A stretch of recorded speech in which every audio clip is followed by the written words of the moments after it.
الحمدللہ رب العالمین والصلاة والسلام علی سید الانبیاء والمرسلین وعلى آلہ الطیبین الطاہرین وعلى من تبعهم بإحسان إلى یوم الدین اما بعد اعوذ باللہ من الشیطان الرجیم بسم اللہ الرحمن الرحیم وَإِن كُنتُمْ فِي رَيْبٍ مِّمَّا نَزَّلْنَا عَلَىٰ عَبْدِنَا فَأْتُوا بِسُورَةٍ مِّن مِّثْلِهِ وَادْعُوا شُهَدَاءَكُم مِّن دُونِ اللَّهِ وَادْعُوا شُهَدَاءَكُم مِّن دُونِ اللَّهِ إِن كُنتُمْ صَادِقِينَ فَإِن لَّمْ تَفْعَلُوا وَلَن تَفْعَلُوا فَاتَّقُوا النَّارَ الَّتِي وَقُودُهَا النَّاسُ وَالْحِجَارَةُ اعدت للکافرین صدق اللہ العظیم۔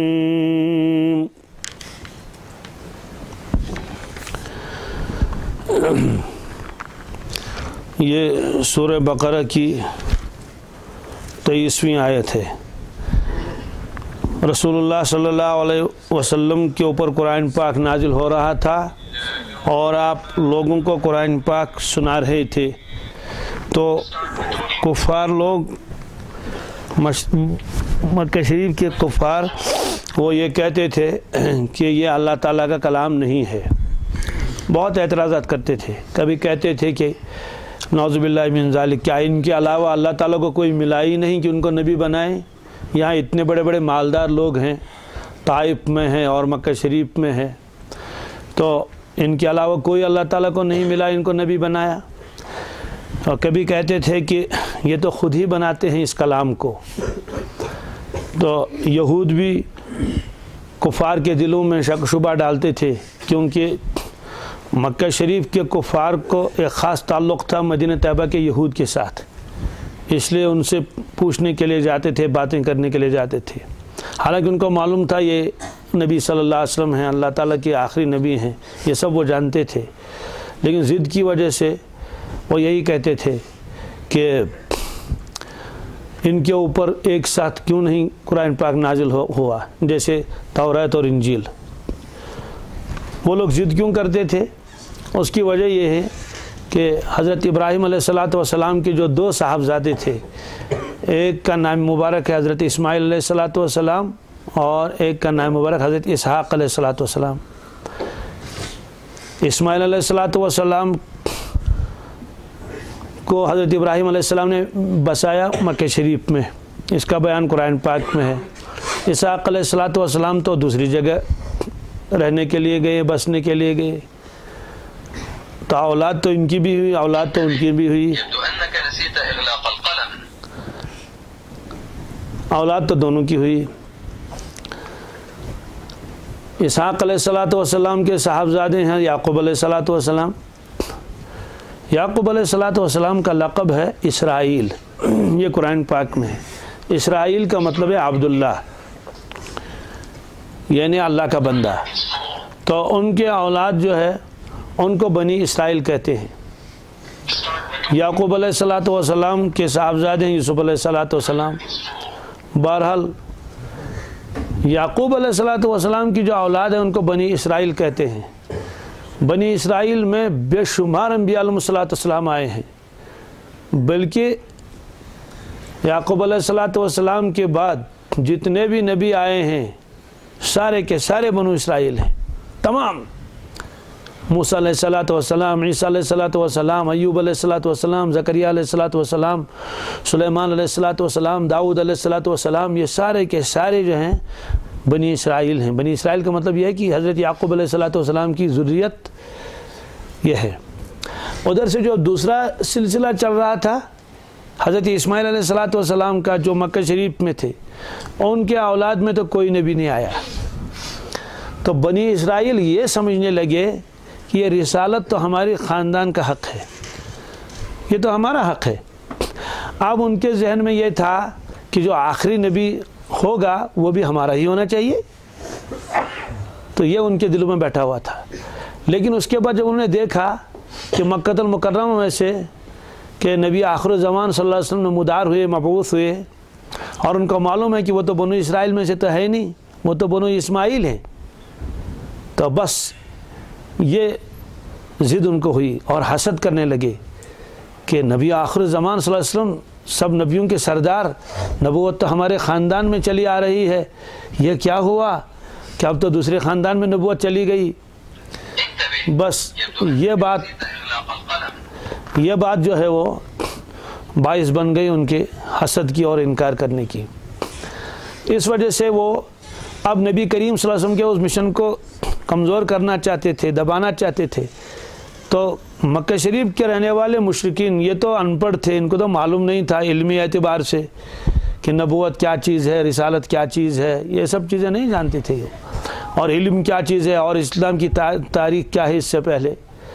تو اس وجہ سے یہ جب جاتے تھے مدینہ طیبہ، ان سے کہتے تھے کہ ہمارے یہاں تو ایک صاحب نکلے ہیں، وہ تو اس طرح کی باتیں کہتے ہیں، تو کیا واقعی آپ کی کتابوں میں لکھا ہے کہ وہ نبی ہیں؟ تو وہ واپس میں کہتے تھے کہ اگر وہ نبی ہوتے تو ایک ساتھ کتاب کیوں نہیں لائے وہ، اس لیے وہ نبی نہیں. یہ لوگ آ کے ان کے دلوں میں یہ بات بیٹھ جاتی تھی تو انکار کرتے تھے. تو انکار کی بہت ساری چیزیں تھیں. تو بہرحال اب اس کی جو قرآن پاک سناتے تھے رسول اللہ صلی اللہ علیہ وسلم، اس پر اشکال کرتے تھے کہ یہ تو خود بناتے ہیں. کل اس کی تفصیل آ گئی. کبھی کہتے تھے کہ یہ تو فلاں جو لوہاری کا کام کرتا ہے ان کے پاس جا کر بیٹھتے ہیں، وہ ان کو سناتے ہیں. اس کا جواب اللہ تعالیٰ نے یہی فرمایا کہ جس شخص کی طرف تم نسبت کرتے ہو، حالانکہ وہ تو عجمی ہے، وہ تو ٹوٹی پھوٹی اردو عربی جانتا ہے، لیکن اصل تو وہ عجم کا رہنے والا ہے. اب چونکہ مکہ شریف میں کام کر رہا ہے اس وجہ سے عربی بھی وہ بول لیتا ہے، لیکن یہ کلام ایسا فصیح و بلیغ کلام اور وہ کر سکتا ہے. تو بہرحال یہ بتایا. تو اللہ تعالیٰ نے فرمایا آخر میں کہ لوگوں اگر تمہیں شک ہے اس میں کہ یہ کلام اللہ تعالیٰ کا کلام نہیں ہے بلکہ یہ خود اللہ کے نبی سے بناتے ہیں یا کسی اور سے سن کے آپ کو یہ کلام سنا رہے ہیں، تو بس پھر کیا ہے، پھر آپ بھی ایسا کلام لے آؤ، کلام کا مقابلہ کلام سے ہو جائے گا، اور آپ ان کے بتا دیجئے کہ یہ کوئی آسمانی کلام تو ہے نہیں، ایسا کلام تو ہم بھی بنا سکتے ہیں. اس وجہ سے معاملہ ختم ہو جائے گا. اس لیے اللہ تعالیٰ نے فرمایا وَإِن كُنتُمْ فِي رَيْبٍ، اگر تمہیں شک ہے اس قرآن پاک کے کلام اللہ ہونے میں شک ہے، یہ اللہ تعالیٰ کا کلام نہیں ہے بلکہ خود بناتے ہیں. مما نزلنا علی عبدنا، جس کو تھوڑا کر کے ہم نے نازل فرمایا اپنے بندے خاص پر. علی عبدنا فرماتے اس میں عظمت ہے زبردست رسول اللہ صلی اللہ علیہ وسلم کی. سارے بندے تو اللہ تعالیٰ کے ہی ہیں، لیکن یہاں فرمایا عبدنا، ہمارا بندہ، یعنی اپنی طرف نسبت کی اللہ تبارک تعالیٰ نے رسول اللہ صلی اللہ علیہ وسلم کی. تو یہاں اس کی عظمت بتانی ہے، ہمارا بندہ خاص، اس پر جو ہم نے نازل کیا قرآن پاک. تو فَأْتُوا بِسُورَةٍ مِّن مِّثْلِهِ، تم بھی لے آؤ ایک صورت ایسی، بس معاملہ ختم ہو جائے گا، مقابلہ ہو جائے گا. آپ کھڑے ہو کے کہہ سکتے ہیں کہ جناب جیسا کلام آپ لائے ویسا کلام تو ہم بھی بنا رہے ہیں. اور اگر آپ کہیں گے کہ رسول اللہ صلی اللہ علیہ وسلم قابل ہیں تو آپ بھی تو قابل ہیں، اور ایک نہ صحیح 10 نہ صحیح سارا عرب جمع ہو جاؤ، بلکہ اس میں قرآن پاک کے اندر تحدی جو ہے یہ پورے عالم کی طرف ہے، عالم کے لیے ہے اور قیامت تک رہے گی. لے آؤ ایسا کلام. اب لے آؤ ایسا کلام کس اعتبار میں سے یہ مماثلت ہونی چاہیے، اور یہ کلام معجزہ کیسے ثابت ہو گیا؟ اس سے پہلے تفصیل آ گئی نا. انبیاء علیہ السلام کے معجزات ان کی حیات تک محدود تھے، دنیا سے چلے گئے، تشریف لے گئے تو معجزات نہ رہے. حتیٰ کہ نبی کریم صلی اللہ علیہ وسلم کے بہت سارے معجزات ایسے ہیں جو آپ نے معجزات دکھائے، اس کے بعد وہ نہیں رہے معجزات. لیکن یہ جو قرآن پاک کا معجزہ ہے یہ معجزہ رہے گا قیامت تک، قیامت تک کے لیے معجزہ ہے. معجزہ کسے کہتے ہیں کہ جیسا کام کرنے سے ساری دنیا عاجز آ جائے، وہ کہیں گے ہم تو ایسا نہیں کر سکتے. اس لیے معجزہ کو معجزہ اسی لیے کہتے ہیں کہ سارے لوگ جو ہے وہ ہتھیار ڈال دیں وہ کہیں گے ہم تو ایسا نہیں کر سکتے۔ تو بہرحال یہ فرمایا کہ ایسی ایک صورت لے آؤ۔ اب سوال ہے کہ یہ قرآن پاک معجزہ ہے واقعی؟ بالکل معجزہ ہے۔ کیسے؟ مختلف وجوہات اس کے ہیں۔ سب سے پہلی وجہ یہ ہے کہ جس ماحول میں اور جس سرزمین میں قرآن پاک کا نزول ہوا، اگر اس کو دیکھا جائے گا تاریخ کی روشنی میں، تو وہاں کوئی علمی ادارہ نہیں تھا، تعلیم و تعلم کا وہاں کوئی سلسلہ نہیں تھا۔ ایک تو فصاحت و بلاغت ہے، فصاحت و بلاغت تو الگ چیز ہے۔ جیسے مثال کے طور پر کوئی آدمی رہ رہا ہے ایسے ملک میں جہاں کی زبان انگریزی ہے، تو ظاہر سی بات ہے وہ تو بولے گا ہی انگریزی۔ کوئی آدمی اردو والے علاقے میں رہتا ہے، وہ تو بغیر سیکھے ہی اردو بولے گا، اس لیے کہ مادری زبان ہے۔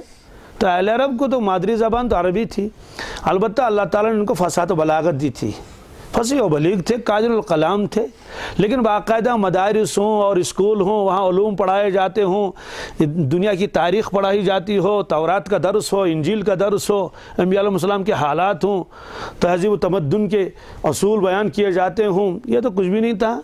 یا کوئی طب کا کالج ہو، میڈیکل کالج ہو، یا اس طرح سے دوسرے کچھ بھی نہیں تھا۔ وہ کیا کام کرتے تھے؟ بھیڑ پالتے تھے، بکریاں پالتے تھے، اونٹ پالتے تھے، بہت زور لگا کے کچھ کاروبار کرتے تھے۔ غربت کا علاقہ بھی تھا، اور لڑائی جھگڑے میں تو وہ سب سے پہلے پیش تھے، جفاکش بہت تھے، دلاور بہت تھے، یہ تو سب چیز ہیں۔ سخی بھی تھے، انہیں بہت سارے صفات بھی اس کے اندر تھے۔ جفاکش اس لیے کئی دن تک فاقے رہتے تھے، اور پیدل چلنے کے عادی اور نڈر، اسی وجہ سے کوئی بھی ملک ان پر حکومت کرنے کے لیے تیار نہیں تھا، اس لیے کہ حکومت تو اس علاقے پر کی جاتی ہے نا جہاں معلوم ہو کہ وہاں سے کچھ ملے گا، بھائی پھل ملیں گے، لکڑیاں ملیں گی، لال و جواہر ملیں گے۔ جہاں معلوم ہے یہاں تو کچھ بھی نہیں ملے گا، ادھر ہی سے ان کو تو دینا پڑے گا، تو ظاہر سی بات ہے ایسے علاقے کے لیے تو کوئی حکومت کرنے کے لیے تیار بھی نہیں۔ پھر جب یہ بھی معلوم ہے کہ جس گورنر کو وہاں بھیجیں گے تو وہ تو مار ڈالیں گے اس کو، تو ایسے علاقے پر کوئی حکومت کرنے کے لیے تیار نہیں۔ اسی وجہ سے اہل عرب جو جزیرۃ العرب تھا، اس پر تو کسی نے بھی حکومت نہیں کی، کہیں تاریخ میں نہیں کہ بھائی رومیوں نے حکومت کی ہو، ایرانی حکومت کی، الگ تھلگ ایک جزیرہ۔ پھر دوسری بات ہے کہ وہاں پہنچنا بھی مشکل تھا، اس لیے کہ جزیرہ ہے، وہ ہر طرف سے پانی نے اس کو گھیرا ہے، اور کوئی وہاں ایسی دلکشی بھی نہیں تھی کہ لوگ جائیں گے دیکھنے کے لیے۔ ہاں کعبۃ اللہ تھا، اس میں کوئی شک شبہ نہیں۔ تو بہرحال اب مجھے بتائیے، ایسے ماحول میں اگر کوئی شخص ایسا ہو جس نے کچھ بھی نہ پڑھا ہو، پھر وہ ایسا کلام سنائے لوگوں کو جس سے سارے عرب حیران ہو جائیں، ساری دنیا ان کی عقلیں حیران ہو جائیں، تو بتائیے یہ معجزہ ہی ہوگا یا نہیں ہوگا؟ ایک بات تو یہ ہے۔ آگے دوسری بات یہ کہ جو اس قرآن پاک کی فصاحت و بلاغت ہے، جو اس کا فطری حسن ہے، تو اس کے سامنے اہل عرب جو تھے، جو شاعر تھے بہت، انہوں نے تو ہتھیار ڈال دیے۔ انہوں نے کہا سچی بات یہ ہے، ہم میں سے کوئی بھی ایسا کلام نہیں لا سکتا، اور اس کی حلاوت کے معترف ہو گئے، قسمیں کھا کر کہتے تھے، کافر بھی کہتے ہیں کہ ہم تو کہتے ہیں یہ شاعر ہیں، لیکن شاعرانہ کلام نہیں ہے، اس کی حلاوت ہی کچھ عجیب و غریب ہے، اس کے اثرات کچھ عجیب و غریب ہیں۔ ایک مرتبہ اہل عرب جمع ہو گئے کہ کیا کیا جائے، پریشانی بہت ہو رہی ہے، تو ولید بن مغیرہ جو بڑا عقل مند مانا جاتا تھا، اس کے پاس گئے، تو اس سے کہے گئے کہ اب حج کا موسم آنے والا ہے، دوسرے علاقے کے لوگ آئیں گے حج کرنے کے لیے، وہ محمد صلی اللہ علیہ وسلم کی باتیں سنیں گے تو اسلام قبول کریں گے، پریشانی ہو جائے گی، ہمارا مذہب مٹ جائے گا، تو کیا ہم مشہور کریں؟ ایسا مشہور کر لیں، ان سے کہیں گے، لوگوں سے کہیں گے یہ شاعر ہیں۔ تو بڑا عقل مند تھا، تو اس نے کہا پہلے تم اپنی رائے دے دو۔ کسی نے کہا ہم یہ کہیں گے کہ یہ شاعر ہے، تو ولید بن مغیرہ نے کہا کہ شاعر تو میں خود بھی ہوں، شاعر تو یہاں بہت سارے لوگ ہیں، لیکن اگر آپ لوگوں سے یہ کہو گے یہ شاعر ہیں، اور لوگ ان سے ملنے کے لیے آئیں اور یہ کلام سنائیں گے، وہ تو حیران ہو جائیں گے، اس لیے وہ کہیں گے کہ یہ تو جھوٹ بولتے ہیں یہ اہل عرب، یہ شاعر کہاں ہیں، یہ تو عجیب و غریب کلام کر لیتے ہیں۔ انہوں نے کہا پھر کیا کہیں؟ پھر ایسا کہیں ان سے کہ نعوذ باللہ میں مجنون ہے۔ انہوں نے کہا کہ بیوقوف ہو، مجنون جو ہوتا ہے اس کی باتوں میں تو کوئی ربط بھی نہیں ہوتا ہے، وہ تو سب لوگ کہتے ہیں پاگل ہے، کہیں گالی دیتا ہے، کہیں کچھ کر لیتا ہے، جس کو ہم دیوانہ کہتے ہیں کیا اللہ کے نبی صلی اللہ علیہ وسلم نے کیا کہا، محمد صلی اللہ علیہ وسلم اگر کسی مجمع کے سامنے تقریر کر لیں گے اور ان کو حیران کر دیں گے تو کون بیوقوف اور پاگل ان کو مجنون کہے گا؟ اس کو تو الٹا تمہیں کہیں گے کہ تم ہی بیوقوف ہو، ایسے شخص کو مجنون کہتے ہو؟ کہتے مجنون بھی نہیں کہہ سکتے۔ انہوں نے کہا پھر کیا کاہن کہیں؟ کاہن کس سے کہتے ہیں؟ یہ ابھی آئے گا، اس کا تذکرہ قرآن پاک میں ہے، مجنون کا تذکرہ بھی قرآن پاک میں ہے۔ تو یعنی وہ لوگ مجنون بھی کہتے تھے، لیکن اس وقت کہا کہ اس وقت کیا کہیں گے جو دوسرے لوگ آ رہے ہیں۔ اس کے بعد اس نے کہا ٹھہرو میں سوچ کے بتاتا ہوں۔ سوچ کے بتانے کے بعد کہنے لگے ایک بات ہے جو چل سکتی ہے، چلے گی تو وہ بھی نہیں لیکن کسی حد تک چل سکے گی، کیا کہ جو لوگ وہاں سے آئیں گے ان کو بتا دینا یہاں ایک جادوگر ہے، کیا ہے؟ تو ساحر کہنا ان سے، ان کو بتا دینا کہ ان کے قریب مت جاؤ، اس لیے کہ ان کے کلام میں ایک جادو ہے، ایک اثر ہے، بس یہ بات تو چل سکتی ہے۔ بس اس پر اتفاق ہوا۔ اب جو لوگ ان سے ملتے تھے تو ان سے کہتے تھے کہ بھائی احتیاط کر لینا، زیارت کر لینا کعبۃ اللہ کی، لیکن وہاں ایک نوجوان ہے، ہوشیار رہنا۔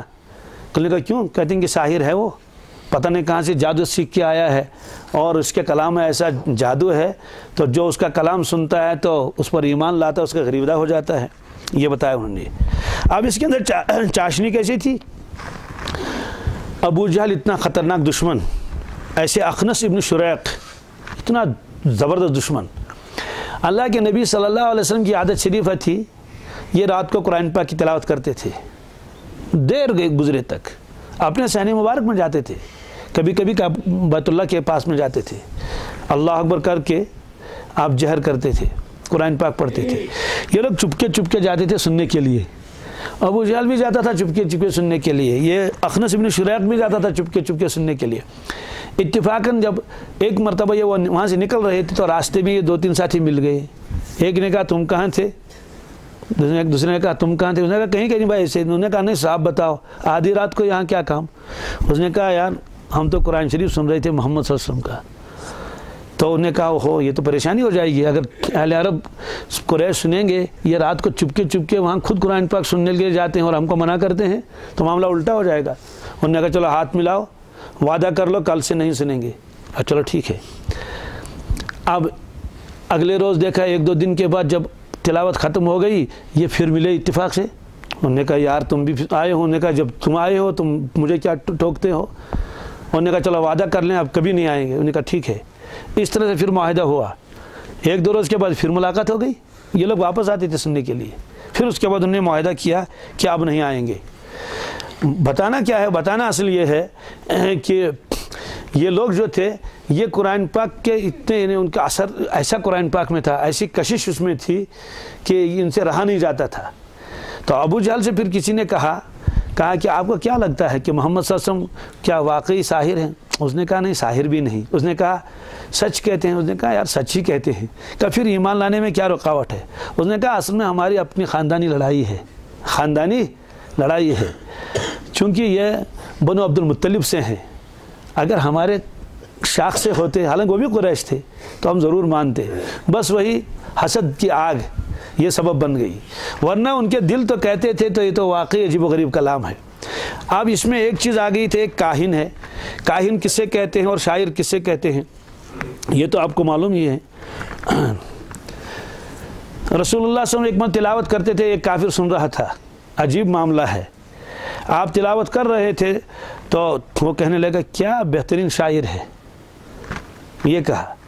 تو اس کے بعد اللہ کے نبی صلی اللہ علیہ وسلم سورہ الحاقہ پڑھتے تھے، الحاقۃ ما الحاقہ، پارہ 29 میں ہے نا۔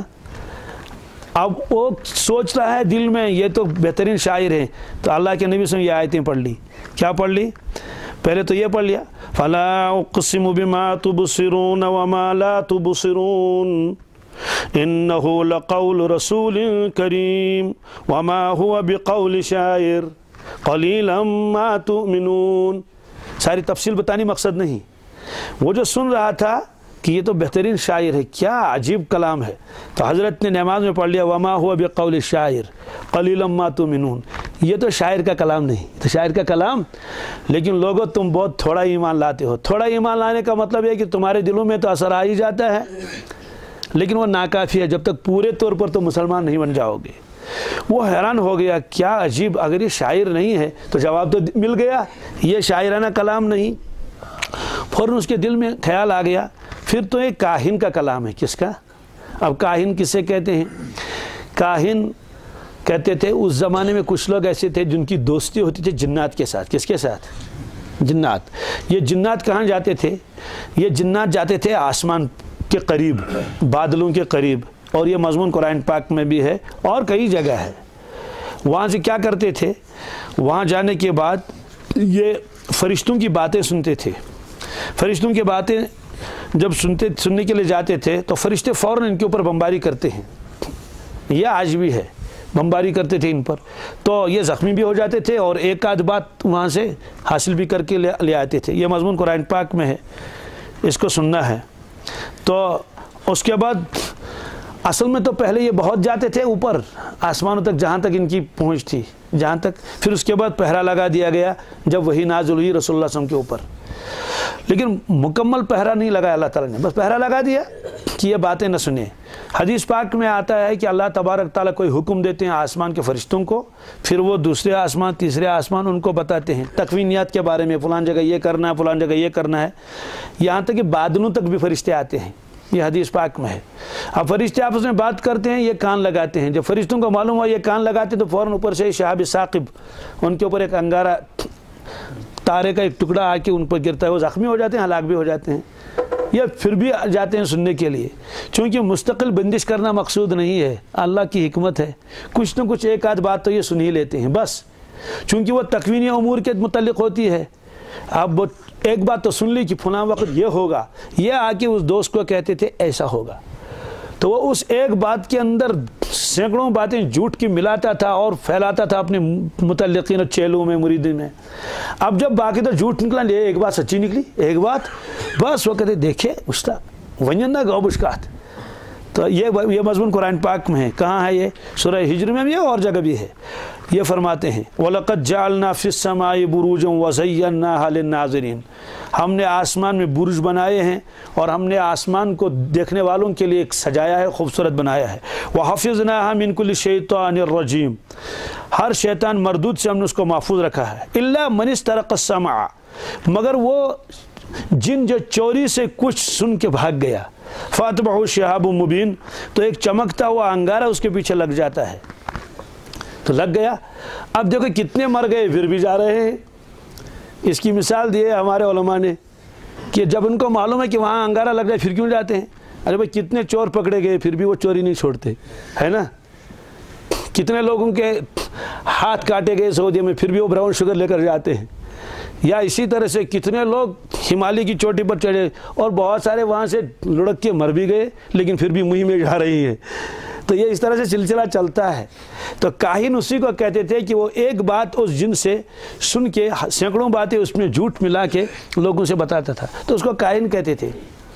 تو اس لیے جب اس کے دل میں یہ آیا کہ یہ تو کاہن ہیں، تو اللہ کے نبی صلی اللہ علیہ وسلم نے نماز میں پڑھ لیا وَلَا بِقَوْلِ كَاهِن قَلِيلًا مَا تَذَكَّرُونَ، یہ کسی کاہن کا کلام نہیں ہے لیکن تم لوگ بہت کم دھیان دیتے ہو، یعنی غور نہیں کرتے اس پر۔ پھر کس کا کلام ہے؟ حضرت نے پڑھ لیا تنزیل من رب العالمین، یہ قرآن پاک تو اتارا ہوا ہے رب العالمین کی جانب سے۔ تو بہرحال ایک وجہ تو یہ ہے، اللہ کے نبی صلی اللہ علیہ وسلم پڑھے ہوئے کچھ بھی نہیں تھے اور ایسا کلام سنا لیا۔ پھر دوسری بات، اس میں جو چاشنی تھی وہ چاشنی اور کسی کلام میں نہیں۔ تو عرب کے شاعر بھی حیران ہو گئے کہ ایسا کلام تو کوئی شاعر بھی نہیں کر سکتا۔ ایک تو یہ۔ تیسری وجہ یعنی اس کے معجزہ ہونے کی، وہ ہے پیشن گوئی۔ کیا پیشن گوئی کا مطلب کیا ہے؟ شاعر تو پیشن گوئی نہیں کر سکتا ہے نا، لیکن قرآن پاک کے کتنی پیشن گوئیاں کی، اللہ اکبر، وہ ساری کی ساری پیشن گوئیاں پوری نکلی، اور ایسی پیشن گوئیاں جس کو ساری دنیا نے دیکھ لیا۔ مثال کے طور پر روم اور فارس یہ آپس میں لڑتے بہت تھے، جیسے بڑے ملک والے لڑتے ہیں۔ اس زمانے میں یہ دو ہی طاقتیں تھیں، ایک روم اور ایک فارس۔ فارس نام ہے ایران کا پرانا نام فارس۔ یہ لڑتے تھے، کبھی یہ غالب آتا تھا کبھی وہ غالب آتا تھا، آپس میں لڑتے رہتے تھے۔ اس کے بعد کیا ہوا، نبی پاک صلی اللہ علیہ وسلم کے زمانے میں پھر لڑائی ہوئی، کس کے درمیان؟ رومیوں اور فارس کے درمیان. اور مسلمانوں کی ہمدردی تھی رومیوں کے ساتھ. کس کے ساتھ؟ اور کفار ہمدردی کا اظہار کرتے تھے فارس والوں کے ساتھ. اس کی وجہ کیا ہے؟ اس کی وجہ یہ ہے کہ فارس کے لوگ، ایران کے لوگ، یہ آتش پرست تھے. کیا تھے؟ یہ تو کفار تھے، اس لیے کفار کو ہمدردی تھی کفار کے ساتھ. اور رومی لوگ یہ اہل کتاب تھے، اس وجہ سے مسلمانوں کو ایک درجے کی ہمدردی کس کے ساتھ تھی؟ تو جب وہ وہاں لڑتے تھے تو یہاں ڈسکس شروع ہو جاتی تھی. جیسے دو ٹیمیں کہیں کھیلتی ہیں نا، کچھ تو ان کے حامی ہوتے ہیں، کچھ تو ان کے حامی ہوتے ہیں، تو آپس میں وہ شرط بھی لگ جاتی ہے. اب اس کے بعد ہوا کیا؟ رومی والے مغلوب ہو گئے، انہیں روم والے ہار گئے. یہ قرآن پاک میں ہے. اس پر تو کافر بہت خوش ہوئے اور مسلمانوں کو تہنے لگے ہے وشوا تروا فکری ہوئی. دیکھ لو جس طرح وہ مغلوب ہو گئے تم بھی مغلوب ہو جاؤ گے. اب اس کا بیان قرآن پاک نے فرمایا کیا؟ الف لام میم غلبت الروم فی ادنی الارض وهم من بعد غلبهم سیغلبون. الف لام میم غلبت الروم، رومی مغلوب ہو گئے.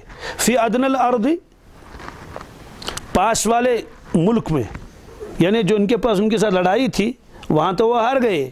وَهُم مِّن بَعْدِ غَلَبِهِمْ سَيَغْلِبُونَ. اللہ تعالیٰ فرماتے ہیں مغلوب ہونے کے بعد یہ پھر غالب آئیں گے. یہ پیشن گوئی کی. لیکن کتنے سالوں میں؟ فرم فی بضع سنین، چند سالوں میں. اب اس کے بعد شرط لگ گئی. ابو جہل آیا حضرت ابوبکر صدیق کے سامنے، کہنے لگے کہ دیکھیے ہار گئے آپ کے رومی. ادھر سے یہ آیتیں نازل ہوئی. حضرت نے فرمایا کہ اب ہاریں گے ایران والے اور رومی غالب آئیں گے. اس نے کہا شرط لگاؤ. اب تو یہ کبھی جیت نہیں سکتے رومی. اس پر شرط لگ گئی، اتنے اونٹ. تو رسول اللہ صلی اللہ علیہ وسلم کی خدمت میں آئے حضرت ابوبکر صدیق. آپ نے فرمایا کہ ہاں شرط لگا لو. کیا؟ کہ رومی غالب آ جائیں گے. تو یہ تو اللہ تعالیٰ کا کلام ہے نا. اور اس کے بعد چند سال ہو گئے رومی غالب آ گئے. اب شرط کے مطابق اس نے کچھ اونٹ وونٹ دیا. آپ نے فرمایا یہ تو حرام ہے. یہ تو شرط تو ٹھیک ہے کہ ہاں یہ شرط اس پر بھی تھی کہ یہ قرآن پاک صحیح ہے. جو پیشن گوئی فرمایا یہ ہوگا، اور اگر یہ ہوگا تو یہ قرآن پاک سچا ہے. اور اس کے بعد جو کچھ اونٹ وونٹ لے آیا تھا، آپ نے فرمایا یہ تو جوا ہے ایک قسم کا، اس لیے اونٹ وونٹ تو ہمیں ضرورت نہیں، تو واپس لے گئے. لیکن پیشن گوئی برابر ہو گئی. تو قرآن پاک کے معجزہ ہونے میں ایک بات تو یہ بھی ہے، جو پیشن گوئیاں انہوں نے کی وہ پوری ہو گئی. اسی طرح سے جب اللہ کے نبی صلی اللہ علیہ وسلم تشریف لے گئے مدینہ طیبہ، اب حالات تو ایسے تھے کہ شاید واپس نہیں آئیں گے ظاہری اعتبار سے. قرآن پاک نے وعدہ فرمایا ان الذی فرض علیک القرآن لرادک الی معاد. اس کا مطلب کیا ہے؟ بے شک جس پروردگار نے آپ کے اوپر قرآن پاک نازل کیا وہ آپ کو واپس لائیں گے مکہ شریف. تو حالات تو ایسے تھے کہ بظاہر تو ناممکن ہے، لیکن اللہ تعالیٰ نے پیشن گوئی فرمائی. پھر وہ وقت آ گیا اور قرآن پاک کی یہ پیشن گوئی برابر ہو گئی. ایسے اللہ کے نبی صلی اللہ علیہ وسلم نے خواب دیکھا. خواب میں دیکھا کہ صحابہ کرام احرام باندھے ہوئے ہیں اور عمرہ کر رہے ہیں، اور بعض لوگوں نے سر کے بال مونڈے ہیں، بعض لوگوں نے سر کے بال کاٹے ہیں. یہ خواب دیکھا اللہ کے نبی صلی اللہ علیہ وسلم نے. یہ خواب آپ نے صحابہ کو سنا لیا تو صحابہ کرام تو بےتاب ہو گئے کہ اللہ کے نبی صلی اللہ علیہ وسلم کا خواب ہے تو سچ ہونا چاہیے. اسے تیاری کر کے آگے سن 6 ہجری میں آگے وہی واقعہ ہوا جو بہت مرتبہ آ چکا، صلح حدیبیہ. 20 کلومیٹر اب رہ گئے تھے کعبۃ اللہ تک، حدود حرم بالکل قریب میں تھے. انہوں نے آگے آنے نہیں دیا. تو لیکن خواب دیکھا تھا اللہ کے نبی صلی اللہ علیہ وسلم نے. صلح حدیبیہ ہوئی، اس کے بعد اگلے سال آپ آئے، تشریف لائے کہ اس سال عمرہ نہیں کیا، وہیں احرام کھول دیا. اگلے سال آپ نے احرام وہ حج کی وہ عمرہ کیا. تو حالانکہ ابھی فتح مکہ بھی نہیں ہوا تھا. تو سن 7 ہجری میں یہ جو قرآن پاک نے فرمایا تھا لقد صدق اللہ رسولہ الرؤیا بالحق لتدخلن المسجد الحرام ان شاء اللہ آمنین محلقین رؤوسکم ومقصرین لا تخافون. یہ ایک پیشن گوئی اللہ تعالی نے فرمائی تھی. ظاہر سی بات ہے یہ پیشن گوئی ہر بہر برابر ہوئی. تو اس طرح سے قرآن پاک کے معجزہ ہونے میں ایک دخل اس چیز کا بھی ہے، جو قرآن پاک نے فرمایا وہ ہو گیا. آگے چوتھی وجہ کیا ہے، یعنی اس کے معجزہ ہونے کی ایک وجہ وہ یہ ہے کہ جو پچھلی امتیں گزر چکی ہیں ان کے حالات تاریخی حالات جو کسی کو معلوم نہیں تھے، اگر معلوم تھے اہلی کتاب کو، لیکن پوری حقیقت سے وہ واقف نہیں تھے، کچھ سچ اور کچھ جھوٹ اور کچھ کیا، وہ صحیح صورتحال پیش کر دی قرآن پاک نے۔ مثلا یوسف علیہ السلام کا قصہ اس طرح سے بیان فرمایا کہ پچھلی تاریخ کی کتابوں میں اس طرح سے وہ بیان نہیں ہوا تھا۔ اسی طرح سے ذوالقرنین کے بارے میں سوال کیا، اصل تو سوال کیا مدینہ طیبہ کے یہود نے، لیکن سوال کرایا مکہ شریف کے لوگوں سے۔ اصحاب کہف کے بارے میں سوال کیا، روح کے بارے میں سوال کیا، وہ جو سوالات انہوں نے کیے، ان سوالوں کے جو جوابات آئے بالکل صحیح